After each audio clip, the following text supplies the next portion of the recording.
시편 1절에서 3절까지의 말씀을 함께 읽겠습니다. 시작.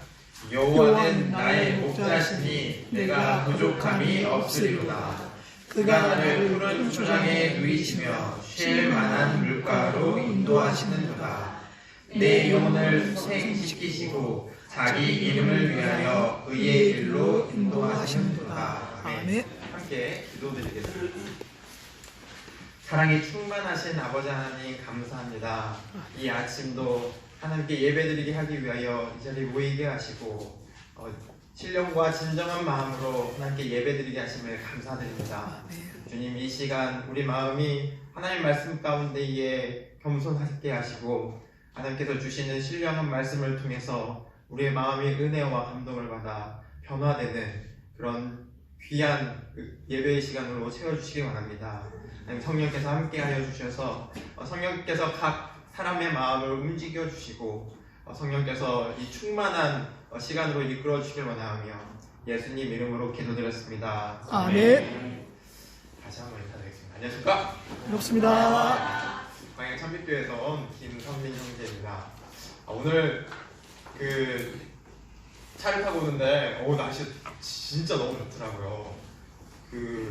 제가 항상 여기 광주교회 올 때 여기가 지나는 길이 안개가 조금 자욱하는 길이 많거든요. 근데 오는데 오늘 시야가 굉장히 맑아가지고 저 멀리까지 시야가 굉장히 탁 트인 날씨를 만나면서 여기 왔습니다. 제가 대학교를 광주에서 다녔는데요. 가을만 되면은 제가 20살 20대 초반에 한창 막 행복하고 즐거울 때 있잖아요. 그때 광주에서 학교 다니고 광주교회에서 예배드리면서 이제 교제 나눴던 것들이 가끔 생각이 납니다. 그래서 그때 같이 교제 나눴던 성도님들도 생각이 나고, 그리고 정말 학교에서 재밌게 뛰어다니면서 재밌게 다녔던 그 시간들이 가을만 되면 이상하게 생각이 나요. 신기하죠? 그 시간들이 생각이 나요. 제가 최근에 한 3주 정도 왔습니다. 저희 아이들과 함께 저희 집 앞에 있는 공원에 이제 자전거를 타러 나갔어요. 나가서 이제 들어와서 엘리베이터를 타서 이제 저희 집에 엘리베이터 도착을 했어요. 그래가지고 제 딸을 먼저 했습니다. 그리고 이제 자전거를 꺼내는데 제가 그때 아실지 모르겠는데 자전거 뒤에 캐리어가 있어요. 조그만 애들 태우는 캐리어가 있거든요. 그거까지 이제 같이 싣고 내리다 보니까 뭔가 조금 복잡했어요. 근데 이제 제 자전거 뒷바퀴에 뒤 페달에 이 캐리어의 바퀴에 걸렸어요. 좀 설명이 복잡한데 그냥 바퀴에 걸려가지고 이 둘 다 끄집어내기가 굉장히 어려운 상황이었습니다. 이 안 끄집어지는 거예요. 아이는 타 있고 여기 캐리어에 타 있고 둘째는 딸은 밖에 나가 있는데 이제 안 끄집어내지니까 이제 당황을 한 거예요. 그리고 이제 혼자서 이걸 끄집어내려다 보니까 이 자전거 핸들이 보통 이렇게 돌아가 있잖아요. 방향이 막 틀어지면서 막 여기저기 뭉치고 난리가 난 거예요. 이제 아이가 저희 층에 내려 있으니까 크게 문제될 건 없는데 혹시 이거 꺼내다가 문이 닫혀가지고 아이가 굉장히 외로워질까봐 걱정이 되는 나머지 엘리베이터 문을 이렇게 발끝으로 이렇게 잡고 이걸 안에서 끄집어내고 있어요. 안에 또 애기가 있으니까 얼마나 제가 당황스럽겠습니까? 그래가지고 이게 끄집어내서 막 이렇게 드드득 하고 막 핸들을 이렇게 돌려가 있으니까 막 여기에 부딪히고 난리가 났는데 제가 앞주머니에 핸드폰이 있었거든요. 핸드폰이 떨어졌어요. 떨어졌는데 진짜 희한한 경험을 했습니다. 엘리베이터와 저희 층 사이 공간 있잖아요. 거기 들어간 거예요. 핸드폰이 통통통 이게 떨어지더니 거기 사이 공간으로 휙 들어가 버린 거예요. 굉장히 당황을 했습니다. 야, 이거가 이렇게 들어갈 수도 있나? 떨어진 것도 문제가 좀 있는데 야, 이게 어떻게 거기로 이렇게 쏙 들어갔나? 해가지고 근데 이제 그거는 그거고 이제 어쨌든 빨리 꺼내야 되는 거예요. 이게 문제가 아니에요. 혹시 저기 더 저를 곤란하게 만드는 거는 나오지 않는 자전거와 캐리어와 밖에 있는 딸이 더 걱정이 되는 거예요. 그래가지고 어쨌든 이걸 막 드드득 하면서 꺼내가지고 어쨌든 꺼냈어요. 네. 걱정이 되는 거예요. 뭐가 걱정이냐면 핸드폰은 우리가 잃어버릴 수도 있잖아요. 잃어버릴 수도 있는데 혹시 얘가 걸려가지고 엘리베이터를 고장내진 않을까 걱정이 되는 겁니다. 핸드폰은 이제 제가 커버 가능한데 엘리베이터는 제가 커버 가능하기가 좀 어려울 것 같은 거예요. 그래가지고 이제 제가 생전 처음으로 그 비상 버튼 한번 눌러봤어요. 눌렀더니 이제 조금 있다가 상담원이랑 연결이 됐습니다. 밤 시간이었어요. 근데 그 연결이 되더라고요. 그래가지고 연결이 되는 상담원한테 저희 핸드폰이 여기 빠졌습니다. 뭐 근데 이제 엘리베이터 고장 날 것 같아가지고 제가 비상 버튼을 눌렀어요. 그랬더니 저 같은 사람이 맞나 봐요. 걱정 말고 내리셔도 된대요. 그러면서 한마디 더 붙이는 말이 내일 수리해서 출동해가지고 그 핸드폰을 구조해주겠다. 구조는 사람이죠. 하여튼 다시 회수를 해주겠다는 거예요. 우와! 근데 제가 생각했을 때 그 빈 공간으로 떨어지면 제가 17층 살거든요. 이미 박살이 났을 것 같은 거예요. 이미 내 손을 떠난 애구나 라고 생각을 했었는데 제가 이 틈을 한번 봤어요. 봤더니 굉장히 신기하게도 이제 핸드폰이 빠진 것도 신기하고 여기 속에 들어온 것도 신기한데 저희 7층 어떻게 설명해야 될지 모르겠네. 그 엘리베이터와 저희 7층 이 사이 공간에 저희 17층 안쪽으로 무슨 공간이 있나 봐요. 저는 뭐 어떤 공간인지 설명을 못 드리겠습니다. 거기 안으로 핸드폰이 들어가 있는 거예요. 보여요, 얘가. 핸드폰이. 그래가지고 제가 꺼낼까 했는데 거기 안에 손을 넣는 거 자체가 좀 이제 무섭잖아요. 사실 핸드폰도 커버 가능하고 엘리베이터도 커버 가능한데 손은 커버 못 가능하잖아요. 그래서 이거는 안 되겠다 싶어가지고 기다렸어요. 기다려가지고 이제 다음 날 이제 전 출근해 있고 기사님 방문해가지고 그 핸드폰을 다행히 구조해 주셨어요. 회수해 주셨어요. 이제 제가 어떤 마음인지 알겠죠. 왜 구조라고 했는지. 저는 이제 그거를 다시는 못 볼 줄 알았는데 얘를 다시 제가 갖게 되니까 너무 귀한 거예요. 그러면서 엘리베이터 기사님이 이렇게 하셨대요. 돈 벌었다. 이거 보통은 거기 안에 들어가면은 일반적으로 그 지하로 떨어지는 게 일반적이래요. 그래서 이제 그 회수하러 들어갔다가 보통은 이제 형체를 알아볼 수 없는 그냥 부품들을 이제 줘서 이제 데이터 백업이라도 하라고 주는 정도인데 여기는 희한하게 거기에 걸려 있다는 거예요. 그 공간에. 그래서 이제 제가 그 핸드폰을 받고 나서 너무 감사한 거예요. 아니 내가 이거 아예 잊어버릴 수밖에 없었던 그 핸드폰이고 이게 만약에 이제 지하로 떨어져가지고 박살났다면 온전한 형체로 얻을 수 없는 이 핸드폰인데 너무나도 온전한 상태로 뭐 기스 없이 이게 제가 받으니까 이게 너무 귀해지더라고요. 제가 사실 뭘 잃어버렸다가 다시 되찾은 기억이 거의 없거든요. 뭘 이제 잊어버리면 잊어버리거든요, 보통. 근데 이걸 다시 얻게 되니까 너무 귀해졌어요. 안 그래도 핸드폰이 귀하잖아요. 저만 그렇습니까? 안 그래도 핸드폰이 귀한데 더 귀해졌습니다. 그러면서 잃었다가 다시 찾은 하나님 마음이 비교는 안 되겠지만 조금 알게 될 것 같아요. 이거를 못 찾을 줄 알았으나 누군가의 수고로 어쨌든 이게 다시 되찾았을 때 하나님께서 예수 그리스도를 희생해가지고 우리를 되찾으셨을 때 그 마음이 어떠셨을지 비교는 안 되지만 다시 말씀해 비교는 안 되지만 조금 알 수 있을 것 같습니다. 이 오늘 묵상 함께 나누는 시편 23편은 우리가 사실은 하나님이 우리를 되찾으셨을 때 이 하나님 마음을 이해하기 좀 어렵잖아요. 근데 구원을 받고 나서 이 세상에 여러 가지 어려운 일들에 우리가 휘둘려 살다가 하나님께서 우리를 얼마나 지극히 사랑하신지 그 은혜를 깨닫게 되고 나면 알게 되고 발견하게 되면 그 감사가 오히려 하나님께 올려가잖아요. 그렇죠? 그 영광을 찬미하게 되잖아요.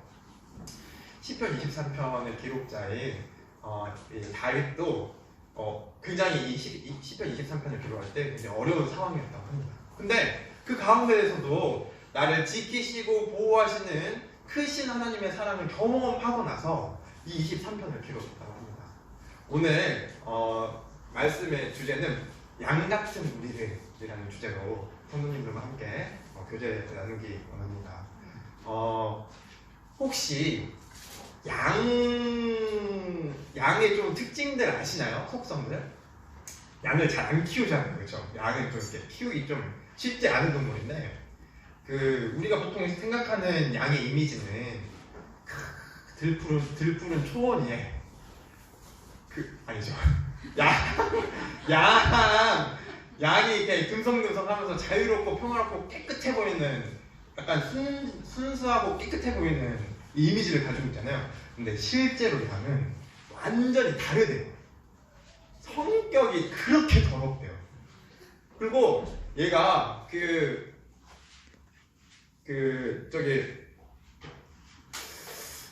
화장실을 자주 가는 동물이어가지고 막 털이 많잖아요. 그러니까 막 묻고 막 지저분한 동물이에요. 실제로는. 그리고 또 하나, 성격이 일단 고약하고요. 그리고 눈이 잘 안 보인다고 합니다. 시력이 굉장히 낮대요. 그래서 그 앞에 있는 양 꽁무니만 쫓아다니지 자기가 어디 길을 개척해가지고 막 여기로 가야지 저기로 가야지 안 한대요. 그냥 앞에 있는 앞에 있는 양만 쫓아다녀요. 시력이 나쁘다고 합니다. 그래서 절벽으로 첫 번째 양이 절벽으로 떨어지면 그대로 가서 떨어질 수밖에 없는 게 양이라고 해요. 그리고 얘가 옆으로 뚱뚱하잖아요. 또 다리는 되게 짧아가지고 넘어지면은 혼자로 죽을 때까지 혼자서 못 일어나는 거거든요. 막 이렇게 해가지고 못 일어나는데요. 일어날 수 있을 것 같은데. 그러니까 넘어지면은 누군가 와서 일으켜줘야 이 양이 일어날 수 있대요. 근데 양과 양끼리는 서로 못 일으켜요. 꼭 누가 있어야 되냐면 목자가 있어야 된대요. 목자가 없는 양은 한번 넘어지면 어떻게 되는 거예요? 죽는 거예요. 양이 굉장히 우리랑 닮았죠. 우리가 이 세상 사는 거 우리가 다 알고 다 보는 것 같으나 사실 아무것도 못 보고 다 아무것도 모르는 존재로 살아가잖아요. 그리고 성격이 얼마나 고약하니까, 그죠? 순 양을 일컫는 영어 단어가 램이라고 합니다. LAM이라고 하는데 그게 원래 원뜻이 들이받다는 뜻이래요. 그냥 자기 생각이 안 맞아가지고 수가 틀리면 어떻게 해요? 그냥 들이받아. 막 성격대로 막 다 해. 누구랑 닮았어요? 나랑 우리랑 너무 닮았어요. 그리고 우리가 넘어지면은 혼자서 잘 일어나요? 잘 일어나요? 우리 인간처럼 어떤 낭망했을 때 혼자 못 일어나는 존재가 없어요. 그렇지 않습니까? 혼자서 낭망했을 때 그래 오늘부터는 새 힘으로 새 힘차게 살아가야지. 거의 그러질 않아요. 하나님은 은혜가 아니면 일어날 수가 없어요. 그리고 옆에 주위에서 도움을 주는, 용기를 주고 힘을 주고 이럴 수 있게 도움을 주는 성도 아니면은 일어날 수가 없어요. 그러니까 누구랑 비슷해요, 양이? 나랑 너무 비슷해요. 너무 비슷해요. 이 양이 그리고 고집이 엄청 세가지고 이런 말이 있대요. 더우면 붙어있고 왜 그런지 모르겠어요. 추우면 떨어진대요. 반대대절 성격이 고약하고 더럽대요. 이렇게 양과 우리가 굉장히 닮아 있습니다. 그리고 특별히 양은 잘 길들여지지가 않는데요. 우리 강아지 같은 경우는 손 하면 손 주잖아요. 잘 길들여지는 동물이고 양은 쉽게 길들여지지가 않는데요. 근데 양이 기가 막히게 잘하는 게 하나가 있어요. 딱 한 가지. 목자가 부르면 달려온대요. 딱 한 가지. 우리랑 또 이건 또 달라, 그쵸? 다른 건 양이랑 다 비슷한데 목자가 부르면 대답하고 달려오는 게 양이래요. 제가 며칠 전에 유튜브에서 보니까 저기 양 목장에 막 사람들이 양들 불러요. 막 귀여우니까 막 부르는데 양들이 거들떠도 안 보고 지금 그냥 풀만 뜯어먹어요. 근데 목동이 자기 주인인 목동이 한 번만 이렇게 흉내를 못 내겠는데 부르니까 양들이 툭툭딱 갑자기 그러면 고개를 들어서 주인을 확인하고 주인한테 다가오더라고요. 한 가지 제일 잘하는 게 뭐냐면 목동이 부를 때에 주인이 부를 때에 그 부르심에 응답하는 거. 이것도 우리가 좀 달라. 이것도 달라. 좀 속상하게도. 그걸 너무 기가 막히게 잘하는 거예요. 이 시편 23편을 기록한 다윗이 원래 직업이 뭐였어요? 왕되기 전에? 목자, 목동, 양을 키우고 보호하던 사람, 어린 소년이었지만 이 23편을 기록한 이 다윗이 양을 보니까 너무 자기랑 닮아있어. 이 꼬락서리를 보니까 너무 자기랑 닮아있어. 그러니까 이 양의 특징을 너무 잘 알고 있는 다윗께서 이 하나님의 은혜를 맛보고 나서의 그 모습을 이제 양과 목자의 모습으로 비유해서 기록한 시가 바로 오늘 보시는 시편 23편입니다. 1절 한번 읽겠습니다. 같이 읽겠습니다. 시작. 여호와는 나의 목자시니 내가 부족함이 없으리라. 아멘. 이게 지금 어떤 상황에서 그 시편 23편이 어떤 상황에서 다윗이 기록한 책이냐면 성경학자들의 의견이 조금 분분하긴 합니다만 사울에게 쫓기던 10년 기간에 기록한 시다라고 하는 성경학자들도 있고 아들인 압살롬에게 왕위를 빼앗기려고 하는 그 시간에 쓴 시다라는 그 의견들이 있습니다. 근데 더 후자가 더 힘을 많이 받는 것 같더라고요. 그러니까 어떤 상황이냐면 내가 왕인데 내 사랑하는 아들이 나를 죽이고 나의 왕위를 빼앗으려는 나의 모든 것을 빼앗으려고 내 아들이 죽이려고 달려드는 상황이에요.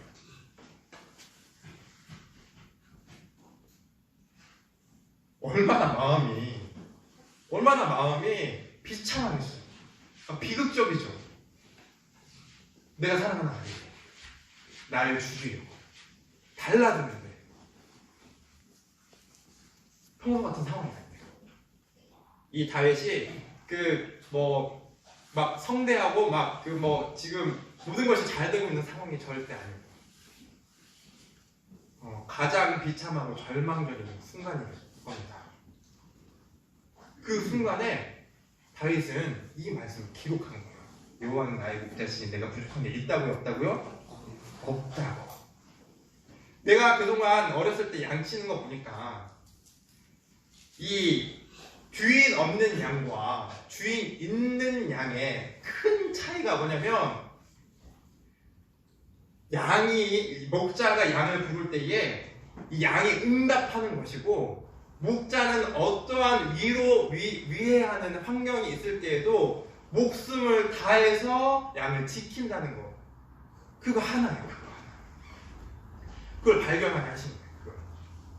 아들이 나를 죽이러 오는 상황일지라도 목자이신 내가 하나님을 의지합니다. 내가 그러니까 부족함이 있다고 없다고요? 없습니다. 지금 부족할 게 너무나도 많은 상황입니다. 그리고 기가 막힌 건 2절입니다. 자, 보시죠. 그가 나를 푸른 초장에 누이시며 무슨 물가로? 쉴만한 물가로 인도하시는가. 쉴만한 상황이에요? 푸른 초장에 펼쳐져 있어요? 아니에요. 현실적으로는 전혀 그럴 만한 상황이 아니에요. 전혀 그럴 만한 상황이 아니에요. 우리 가운데도 이렇게 그 쉽지 않은 상황들이 많이 있습니다. 너무나도 많죠.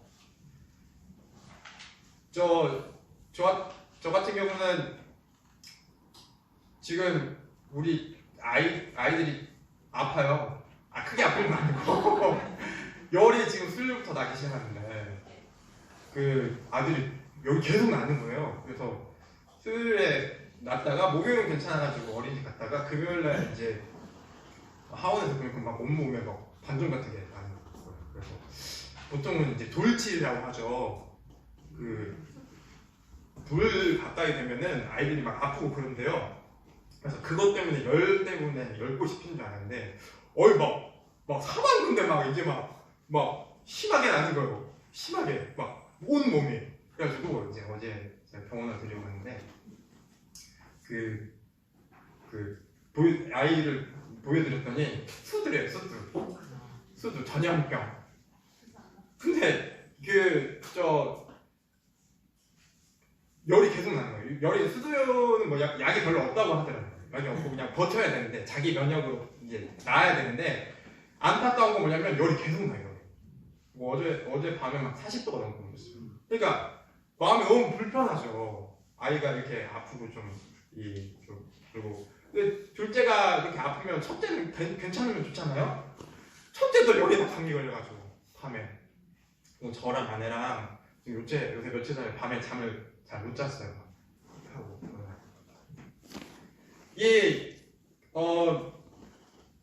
어떠한 사람도 사실 쉬운 상황에 놓여 있지 않습니다. 뒤에 가면은 이제 사절 말씀에 보면은 내가 사망의 음침한 골짜기 이런 말씀도 나오는데요. 누구에게나 이 사망의 음침한 골짜기 있어요. 이게 드러나지 않을 뿐이지. 심지어 저희 딸이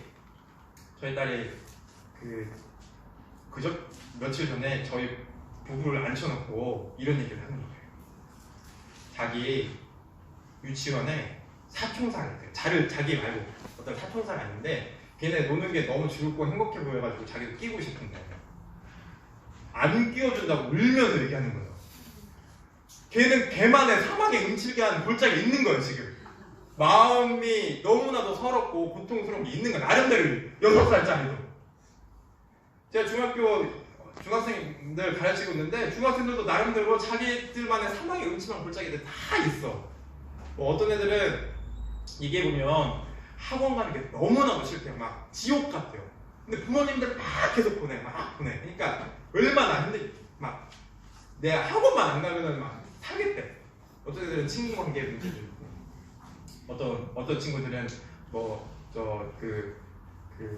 가정에서의 문제도 있고. 그러다 보니까 중학교 2학년 인생이라고 해서 그들 나름대로의 사망의 음침한 골짜기가 없는 건 아니더라고요. 우리들은요, 잘 아시죠? 자기만의 있잖아요. 사망의 음침한 골짜기. 그런 가운데에서도 지금 다윗이 뭐라고 고백했냐면, 그가 나를 어디로 인도하시고 푸른 초장으로 인도하시고 쉴만한 깊이 물가로 인도하신다.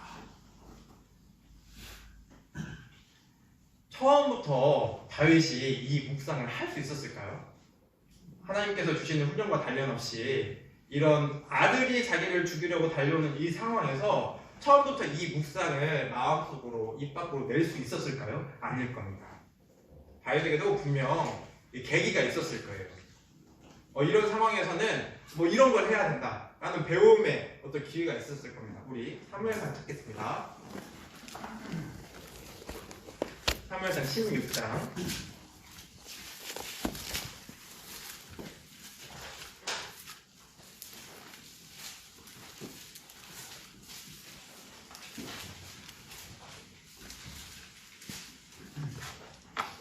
14절입니다.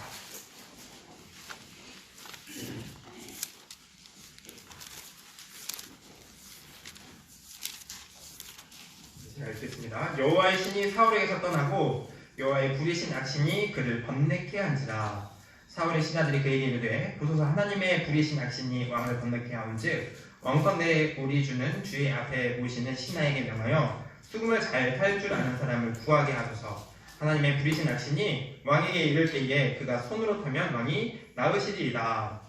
이때 지금 어떤 상황이냐면 사울은 이제 하나님 앞에서 이제 끝난 존재였고 다윗이 기름 부은 받은 바로 이후의 모습입니다. 사울이 하나님의 부리신 악신이라고 했는데 여기 제가 원어를 조금 보니까 가까이 하게 내버려두다 뭐 이런 뜻이래요. 그러니까 우리 욥기서 보면 그 욥을 마귀가 사단이 건들 때에 그 생명만 놔두고 알아서 해라 이렇게 허락하시잖아요. 네, 그런 것처럼 하나님이 저 마귀를 부려갖고 저 사울에게 들어가라 그게 아니고 놔두신 거예요. 놔두신 거. 사울에게 가까이 하게 놔두신 거예요. 자, 그래가지고 사울이 정신병에 걸렸습니다. 정신병이 좀 심하게 걸리는 거예요. 그래서 이제 신하들이 이거 놔두면 더 이상해질 것 같으니까 안 그래도 이상한 사람이 더 이상해질 것 같으니까 이 이스라엘에서 수금을 잘 타는 사람, 악기 연주를 잘 타는 사람을 데려와가지고 수금을 타게 하십시오. 그러면은 왕이 좀 나으실 것 같습니다. 이렇게 얘기를 합니다. 그래서 이 사울이 허락을 해요. 데리고 와라. 근데 누구를 데려왔냐면 다윗을 데려온 거예요. 다윗이 그러니까 이스라엘에서 지금 왕 앞에서 연주를 하려면 수금을 제일 잘 타는 사람이었겠어요? 어중간히 잘 타는 사람이겠어요? 제일 잘 타는 사람이어야 되지 않겠습니까? 왕으로 데려가려면, 왕에게 데려가려면. 그러니까 이 다윗이 추측해보자면 이스라엘에서 수금을 가장 잘 타는 사람이라고 우리가 추측할 수 있는 거예요. 근데 다윗이 생각해보십시오. 내가 이스라엘에서 수금을 제일 잘 타는 사람이 되어야지 하면서 이렇게 연습을 했어요? 아니에요. 그냥 잠잠히 양 지키면서 밤에 이 양 지키는 걸 보니까 하나님이 날 지키시는 모습과 너무 비슷해. 그래서 잠잠히 하나님을 찬양하면서 하나님을 열심히 찬양했더니 어느새 뭐가 된 거예요? 수금을 제일 잘 타는 프로 연주자가 돼버렸네. 그러니까 목적이 달랐죠. 우리도 삶의 방향과 목적이 여러 가지가 있어, 그렇죠? 내가 이루고 싶은 욕구들이 있어, 그렇죠? 근데 그것들이 우리 이 다윗의 모습에서 좀 배우기 원합니다. 그러니까 내가 뭐가 돼야지 이런 것보다 패러다임을 좀 바꿔보면 좋을 것 같은 게 내가 하나님을 잠잠히 찬양하겠다. 하나님을 영화롭게 하겠다. 하나님께 용감을 돌리겠다. 너무 잘하고 계시지만 우리 생각들을 다시 한번 깨워보기 원해. 내가 너무 내 목표만 보고 막 열심히 살려고 하지 않는다. 그게 아니고 그냥 하나님을 잠잠히 하나님께 영광을 돌려드리는 그런 삶을 살았을 때에 이 다윗에게 허락하셨던 것처럼 우리에게도 그런 성취가 있지 않을까 나누고 싶었습니다. 그리고 이제 다윗이 이 왕 앞에 왔어요. 자 17절 사울이 신하에게 이르되 나를 위하여 잘 타는 사람을 구하여 내게로 데려오라. 소년 중 한 사람이 대답하여 가로되 내가 베들레헴 사람 이새의 아들을 본즉 탈 줄 알고 호기와 무용과 불변이 있는 주수한 자다. 여호와께서 그와 함께 계시더라.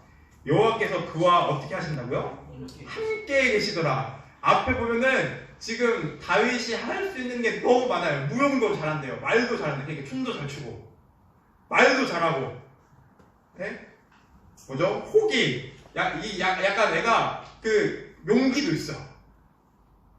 근데 그에게 이 앞에 모든 것들이 약간 우리 이렇게 얘기하죠. 약간 사기 캐릭터. 사기 캐릭터요. 다 잘해. 근데 중요한 게 뭔지 아십니까? 뒤에 나오는 하나님이 이 다윗과 함께 계셨다는 거예요. 함께 계셨다는 거. 네. 우리가 함께 있는 거는 두 사람의 의지가 굉장히 중요합니다. 두 사람의 의지가 함께 있길 원해야 함께 있을 수 있는 거예요. 하나님께서는 우리를 너무나도 함께 있길 원하시죠. 그쵸? 근데 우리는 어떻게 해요? 어떻게 하면 조금 이렇게 빠져나가 볼까? 어떻게 하면 저기 좀 삐져나가 볼까? 하나님이 원하시는 뜻과 방향에 있지 않기 원하는 사람들이 많죠. 그러면 함께 있을 수 있어요? 없어요? 없어요. 하나님께서 함께 있기 원하시면 옆에 있지만 나는 마음적으로 물리적으로 하나님을 떠나면 함께 있을 수 있는 게 아닌 거예요. 하나님 함께 있기 원하십니다. 다윗도 무슨 의미입니까? 다윗도 하나님과 함께 있길 원하는 거예요. 함께 있길 원하는 거예요. 자기가 양을 쳐보니까 목자를 떠난 양은 바로 늑대밥이 될 수밖에 없는 걸 알고 있는 겁니다. 그러니까 목자와 함께 있길 원해요. 다윗도 원하는 겁니다. 우리 삶 가운데에 하나님이 우리와 함께 하신다고 하는데, 항상 함께 계신다고 하는데, 우리가 함께 있는 거 우리가 역사하시면 맛보지 못하는 이유는 단 한 가지입니다. 내가 원치 않아서예요. 내가 원치 않아서입니다.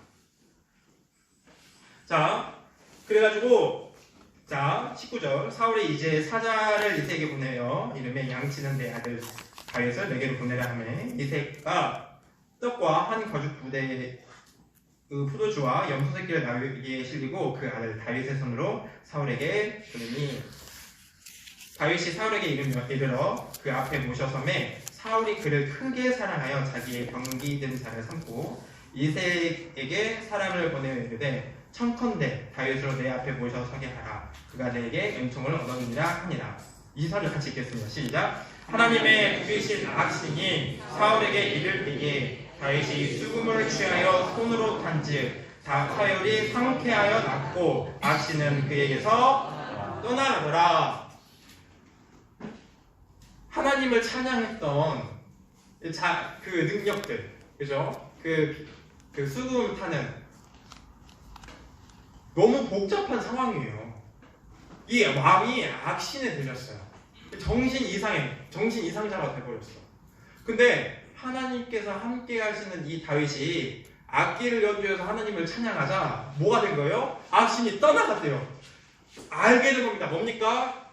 아무리 이상하고 복잡하고 내가 견줄 수 없는 너무 복잡한 상황에 나는 뭘 하면 되겠다? 하나님 찬양하면 되겠다.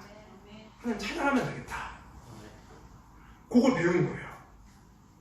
아니 왕 앞에서 이게 연주하는데 저 같은 손가락을 막 흔들렸을 것 같아요. 그런 가운데서 이런 너무나도 어려운 상황인데 가운데 하나님을 찬양하니까 이 상황과 형편들을 바꿔주시는구나. 배우는 거예요. 그래서 시편 23편 다시 가겠습니다.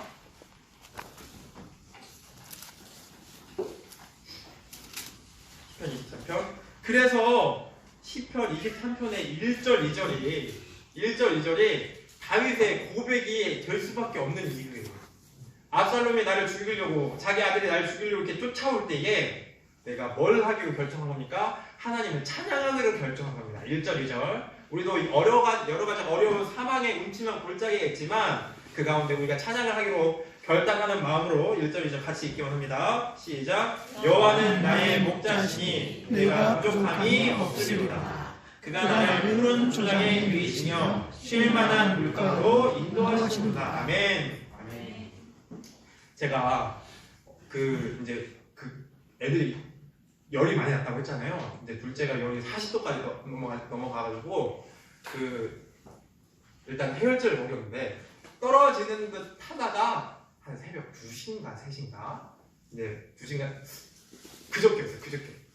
금요일에서 토요일로 넘어가는 그 새벽에 2시쯤 3시쯤 또 40도가 넘게 나요. 이거는 해열제가 안 먹는 상황에서 이제 주사를 맞아야 되잖아요. 이제 이 키워보실 분은 아시겠지만. 그래서 이제 그 아이를 들쳐매고 응급실로 갔어요. 그때 가가지고 이제 가는데 응급실에서 이제 주사를 맞춰가지고 데리고 와서 이제 가만히 앉고 있는데 요 찬양이 생각나는 거예요. 혹시 그분 따라 가면 어린이 찬양이 아신지 모르겠는데 가사가 어떻게 나냐면 무섭지 않네 두렵지 않네 내게 아무 걱정 없으니 요런 가사가 있어요. 근데 눈물이 나는 거예요. 눈물이. 아니 이렇게 아들이 40도가 넘는 열 받고 막 새벽에 이렇게 고생하고 그러니까 너무 안타깝잖아요. 측은하고. 근데 이게 찬양이 모르겠어요. 하나님께서 허락해 주신 거죠. 그 찬양을 마음속에 이렇게 하고 묵상하고 입으로 이게 부르게 되니까 진짜 좀 무섭지 않아지게 되더라고요. 두렵지 않아지게 되더라고요. 그러니까 다윗이 뭘 선택한 거예요? 이런 상황에서 찬양하기로 선택했던 것처럼 우리 삶 가운데도 여러 가지 어려운 상황들이 있겠지만 우리 찬양하기로 선택하기 원합니다. 자, 네, 시편 23편 아까 그렇죠? 자, 그리고 3절입니다. 3절 함께 읽기 원합니다. 시작. 내 영혼을 소생시키시고 자기 이름을 위하여 의의 길로 인도하시는도다. 아멘. 내 영혼을 다시 새롭게 하신대요. 네. 지금 새롭게 할 만한 상황이냐고요. 새롭게 할 만한 상황이 아닌데 새롭게 하시는 걸 알고 있어요. 다윗의 평생에 그걸 배웠어요. 이런 어렵고 복잡하고 내가 감당할 수 없을 만한 상황 가운데에서도 내 영혼을 새롭게 하시는 분을 알고 계세요. 알고 있는 분. 그리고 자기 이름을 위하여. 누구의 이름이요? 그러니까 하나님의 이름을 위하여 나를 의의 길로 인도하신대요. 근데 신기하지 않습니까? 우리를 의의 길로 인도하시는 게 우리를 위해서라면 조금 납득이 될 것 같은데 우리를 의의 길로 인도하시는 게 하나님 본인 자신을 위해서예요. 근데 이 의의 길로 인도하시는 게 하나님 본인 자신을 위해서인데 여기에 뭘 거셨냐면은 하나님의 이름을 거셨어요. 이름을 걸었다는 건 뭘 의미하는 줄 아십니까? 자기의 모든 걸 걸었다는 얘기예요. 자신의 모든 것. 우리가 그 아파트 요즘에 비싸고 잘 못 사긴 하는데 아파트 같은 거 이제 중요한 계약 이렇게 하면은 그 뭐 합니까? 자신의 이름을 씁니다. 그 뭔 뜻이에요? 내 모든 것을 다해서 보증하겠다. 내가 대출 서류 이렇게 설명할 때 내가 이거를 내 모든 것을 다해서 이걸 변제하겠습니다. 그런 뜻이잖아요. 이름을 쓴다는 얘기예요. 이름을 건다는 얘기는 자신의 모든 것을 건다는 겁니다. 하나님의 이름은 여러 가지 뜻들이 있어요. 너무나도 잘 아시지만 뭐 여호와 니시, 깃발의 하나님, 승리 하나님이죠. 여호와 이레, 준비하시는 하나님, 그렇죠? 우리 쓸 것들을 준비하시는 하나님. 여호와 라파, 치료의 하나님, 그죠? 또 뭐 있죠? 삼방, 그렇죠?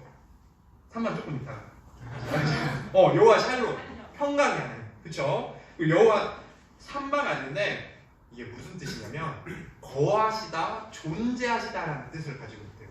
무슨 얘기입니까? 우리가 어떠한 상황에 있든지 간에 하나님께서 그곳에 뭐 하신다는 얘기예요? 존재하신대요. 거하신대요. 얼마나 놀라운 말씀입니까? 내가 어떠한 상황에 있든지 간에 하나님이 누구와 함께 하신다고요? 나와 함께 하신다. 이 모든 이름을 거셨대요. 뭘 위해서? 우리를 의의 길로 인도하시기 위해서. 저희 고모가 저희 아버지가 이제 그 형제가 10분이시거든요. 그러니까 아버지까지 하시면 11분이세요. 근데 우리 어머니 고생을 좀 하셨다고 하더라고요. 시누이가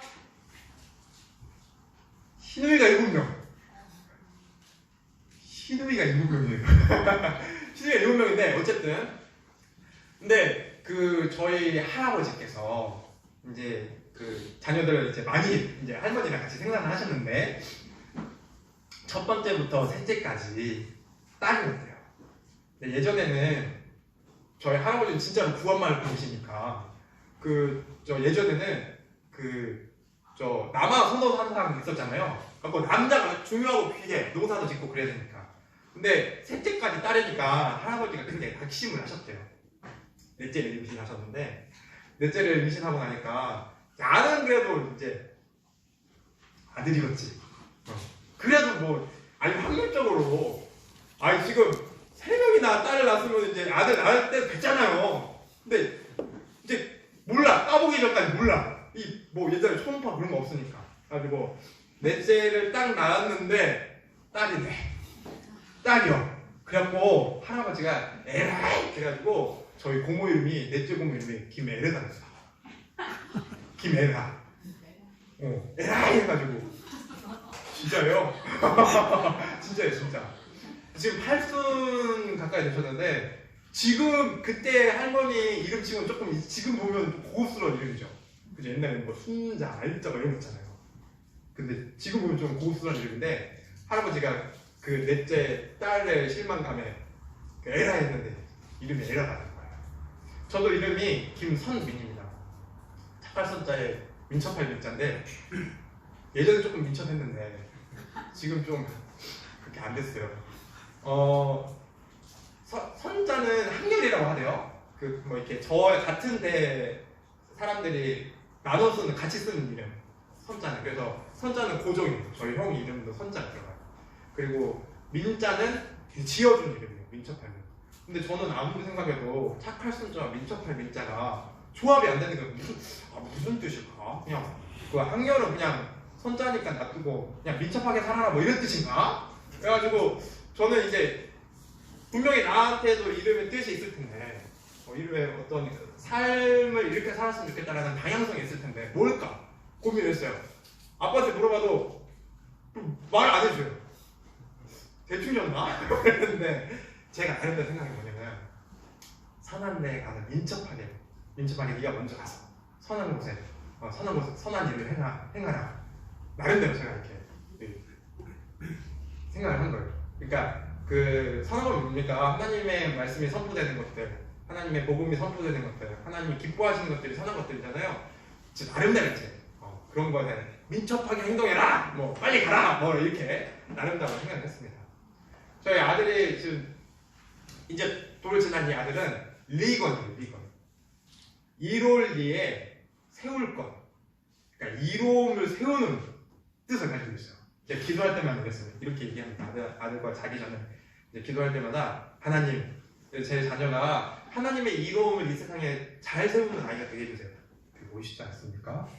저는 제가 이렇게 그 제 아내랑 같이 지었는데 그 기도를 할 때마다 깜짝깜짝 놀라요. 와, 너무 멋있는 일입니다. 제 나름대로 그렇습니다. 이름의 뜻을 가지고 있어요. 이름에는 그것에 대한 삶의 목표와 방향성이 있습니다. 하나님께서는 그 모든 이름을 거셨대요.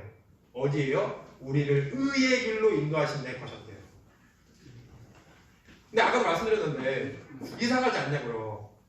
아니, 우리를 위해서 우리를 의의 길로 인도하시는 거는 좀 이해가 돼요.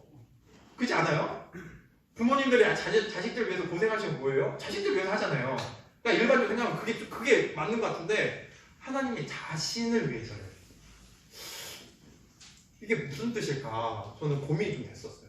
근데 이사야 43장 25절에 보시면 나는 나를 위하여 내 허물을 도말하는 자니 내 죄를 기억지 아니하리라. 이 죄를 사해 주실 때에도, 죄를 도말해 주실 때에도 나를 위하여 네 죄를 도말하는 자래요. 희한하게 이상하잖아요. 나를 천국 가기 위해서, 나를 위해서 천국에 보내기 위해서 네 허물을 도말하기는 아니고 나를 위해서 내 허물을 도말하는 자니라고 기록되어 있어요. 의의 길로 인도하는 것도 자기 이름을 위하는 거예요. 그러니까 자기를 위한 거예요. 하나님 자신을 위한 거예요. 제가 이게 잘 이해가 안 되는데 아이를 낳고 좀 키우고 어느 정도 얘가 자라나서 보니까 조금 이해가 되더라고요. 무슨 뜻이냐면 한여름이었습니다. 한여름에 저 딸이 놀이터에서 아주 신나게 놀았어요. 땀이 찔찔 나가지고 막 얼굴이 시커매 뭐 어디서 불렀는지 모르겠어. 얼굴이 시커멓고 막 머리가 헝클어져 있고 옷도 막 이상해 뭐 볼 수가 없어. 그런 상태인 아이가 집으로 제가 이제 들어오는데 전 퇴근해 있었고 제가 흰 와이셔츠를 입고 있었어요.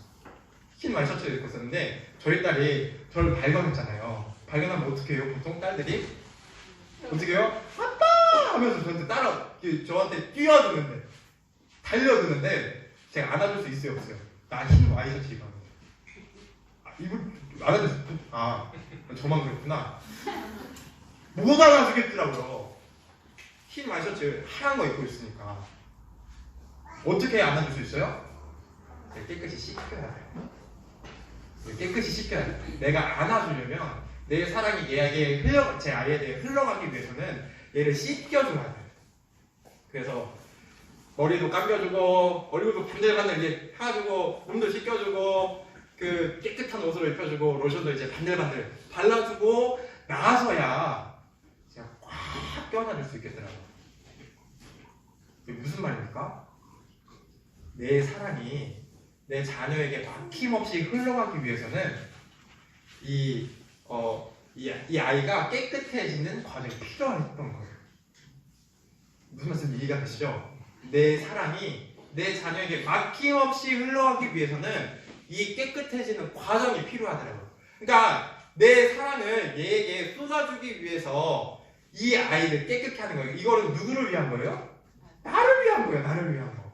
내 사랑에 막힘없이 흘러가기 위해서 얘를 깨끗게 하는 거예요. 그러니까 자기를 위해서 나를 위하여 내 허물을 도말하는 자니 이 말씀 이해가 되는 겁니다.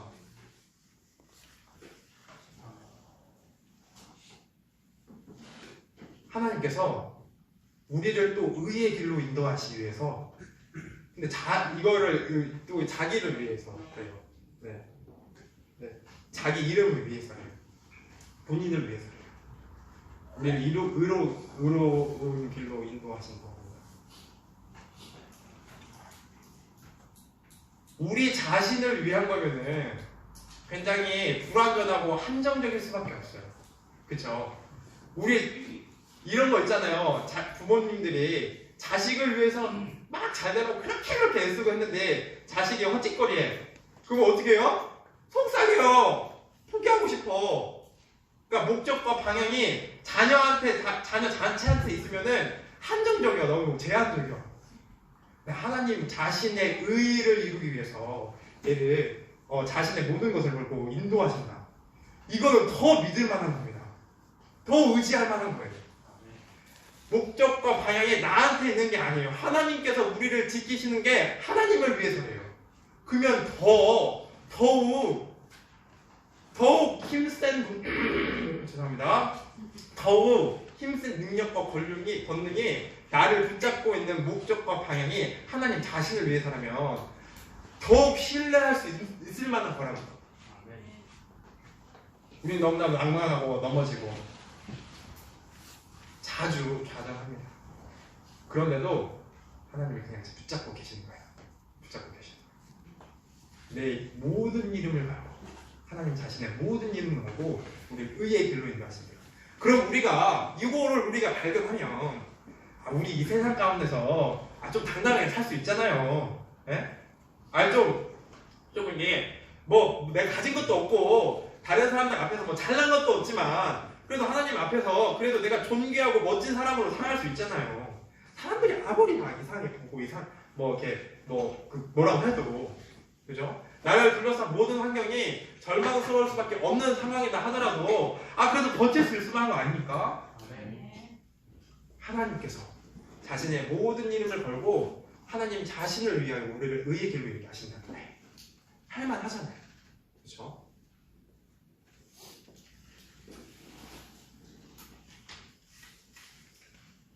자, 4절입니다. 내가 사망의 음침한 골짜기로 다닐지라도 해를 두려워하지 않을 것은 주께서 나와 함께 하십니다. 주의 지팡이와 막대기가 나를 어떻게 하신다고요? 많이 하시나이다. 사망의 음침한 골짜기. 아까 잠깐 말씀드렸는데 누구에게나 남녀노소를 물어나고 자신만의 사망의 음침한 골짜기가 있어요. 근데 제가 최근에 만났던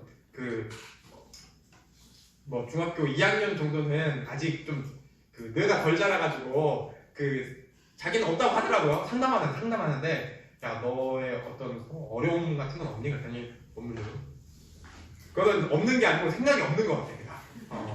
있을 텐데 지금. 누구에게나 사망의 음침한 골짜기가 있습니다. 그럼에도 불구하고 내가 해로움, 내가 상처, 어려움을 당하지 않을 것은 단 한 가지인데 우리 영적 싸움에서 중요한 게 뭔지 아십니까? 요즘 유행하는 단어가 있어요. 싸움에서 중요한 게 뭐냐면 기세예요. 기세. 뭐라고요? 기세. 이 기세에서 눌리면은 싸워서 이길 것도 져. 친구들 저희 학교에서 체육대회 했는데 줄다리기 아시죠? 줄다리기. 누구세요? 줄다리기 아시죠? 줄다리기를 반대 반으로 하면은 한 막 30명이 같이 이렇게 줄을 당깁니다. 근데 제가 놀라운 걸 발견했어요. 거기서 줄다리기의 반 대학로 이렇게 출전했던 아이들이 자, 자영자 화이팅! 하면은 다 같이 화이팅! 하는 반이 이기더라고요. 그런 반이 이겨. 야, 하자. 해가지고 줄 잡고 그런 반 져. 싸우면서 중요한 게 뭐라고요? 기세. 내가 이길 수 있다. 내가 승리한다. 함께 힘내보자. 근데 줄다리기 할 때 꼭 혼자 편하려고 그냥 줄만 붙잡고 있는 애가 있어요. 힘을 같은 방향으로 한 방향으로 함께 당겨야 되는데 그냥 줄만 붙잡고 있는 애가 있어요. 그런 애가 어떻게 되냐면 줄이 이제 앞으로 갔다 뒤로 갔다 하면서 이렇게 저쪽으로 갔다 이쪽으로 갔다 하면서 막 움직이잖아요. 줄만 붙잡고 있는데 이렇게 날려 막 이렇게 종이처럼 막 날려요. 같이 힘을 주면은 안 날리거든요. 안 흔들려. 근데 날려 막 이렇게 막. 아니 줄다리기 할 때 그 은혜가 있더라고요 보니까. 함께 힘을 써야 돼. 함께 기세가 있어야 돼. 그리고 당길 때 같이 당겨야지. 나 혼자 조금 편하려고. 줄만 붙잡고 있으면은 이리 갔다가 저리 갔다가 왜 잡고 있냐 때라 차라리 그러고 싶어. 같이 힘 써야 돼. 같이 힘을 써야 되는데 여기에서 지금 다윗이 고백한 자신의 최고의 기세가 뭔지 아십니까? 내가 사망의 음침한 골짜기를 다닐지라도 해를 두려워하지 않는 이유는 뒤에 최고의 기세가 나와 있어요. 뭐라고 되어 있죠? 읽어보시죠. 시작. 주께서 누구와 함께 하십니다? 나와 함께 하십니다. 요 기세 하나 충분하대요. 다른 거 필요 없어. 다른 거 필요해요? 필요해요? 좀 더 필요해요? 필요 없대요. 주께서 나와 함께 하시는 게 사망의 음침한 골짜기에서 영적 싸움을 하는 우리에게 가장 중요하고 필요한 기세입니다. 싸움할 때 이게 중요한 건 기세예요. 기세. 다른 게 필요 없습니다. 하나님께서 나와 함께 하신대요. 아까 사무엘서 말씀을 함께 읽을 때에 다윗에게 그 수많은 능력이 있던 다윗에게 하나님이 어떻게 하신다고 했어요? 함께 하신다고 했잖아요. 함께 하신다고. 함께 하셨기에 그 능력들이 있고 있다고 했잖아요. 하나님이 함께 하시면 우리가 기대에 눌릴 필요가 있어요? 없어요? 없어. 기대에 눌릴 필요가 없어. 근데 하나님이 우리 말 잘 들으면은 같이 있고 말 안 들으면 떨어져 계신다고 했어요? 항상 함께 하신다고 했어요? 그럼 끝난 거지. 기세에서 눌릴 필요가 있어요? 없어요? 없죠. 없습니다. 이게 마음 가운데에 믿음이 되고 아멘이 되면 너무나도 큰 힘을 얻을 수 있죠. 그죠?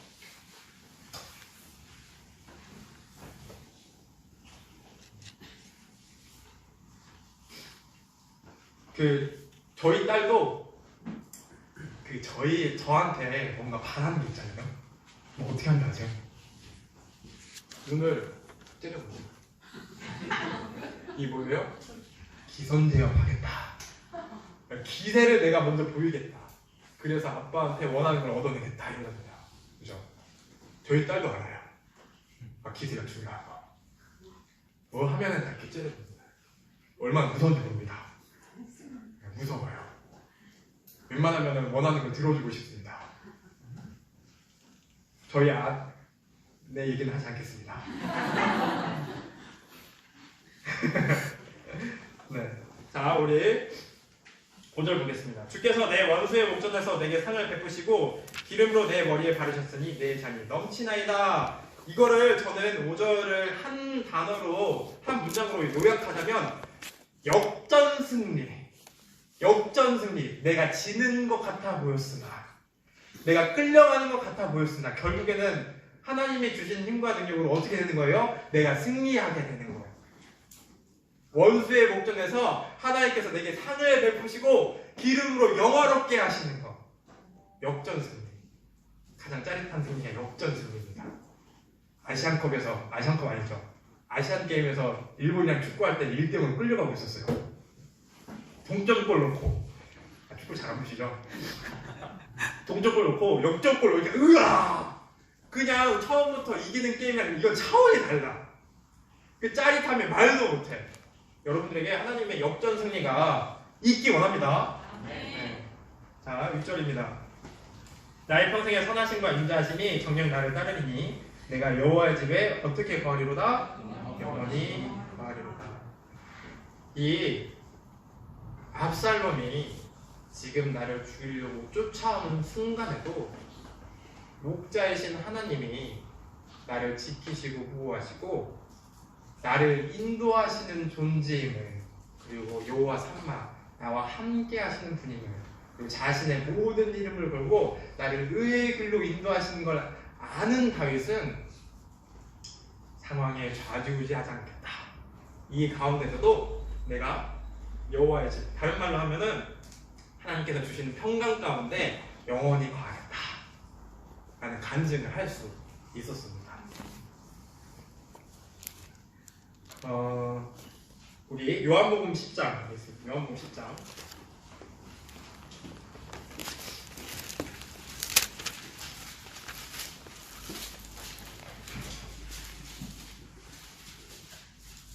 요한복음 10장 14절에서 15절 말씀을 같이 읽겠습니다. 시작. 나는 선한 목자라. 내가 내 양을 알고 양도 나를 아는 것이 아버지께서 나를 아시고 내가 아버지를 아는 것 같으니 나는 양을 위하여 목숨을 아멘.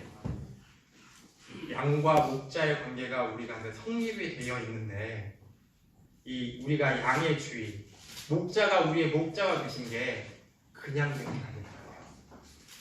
그냥 된 게 아니더라고요. 하나님께서 우리를 양 삼아주시기 위해서 예수 그리스도를 희생하셨더라고요. 그러지 않고서는 도저히 우리가 이 제멋대로 가는, 우리 마음대로 가는 우리 양 같은 우리가 하나님 발견할 수라도 있었겠습니까? 그러지 않았습니다. 절대 그러지 못했을 거예요. 하나님께서 예수 그리스도를 희생하시고 양들을 위해서 그 예수 그리스도를 희생하심으로 우리가 양의 지위를 얻게 된 겁니다. 하나님께서 우리의 목자가 되신 거예요. 이거 생각하면 감사하죠. 미안하죠. 그러니까 중요한 건 뭐냐면, 목자가 부를 때 쳐다보고 가야 돼. 목자 앞으로. 그렇게라도 해야지. 자신의 모든 것들을 걸고 하나님께서 우리에게 이렇게 양의 그 지위를 허락하셨는데, 다른 거 다 우리 인간 습성 그대로, 우리가 한꺼번에 바뀌지 않는 인간 습성 그대로 있지만 하나님께서 부르시고 하나님이 기뻐하시는 일을 원하실 때에 우리가 그 앞에 가기 원합니다. 아멘. 그래서 진짜 양과 목자의 어떠한 상황이 있다 하더라도, 늑대가 아무리 우리를 물어뜯으려 달라들더라도 목자 한 분이며 안위하고 평강하고 그 능력과 힘을 공급받아 살게 되는 우리가 되기 원합니다.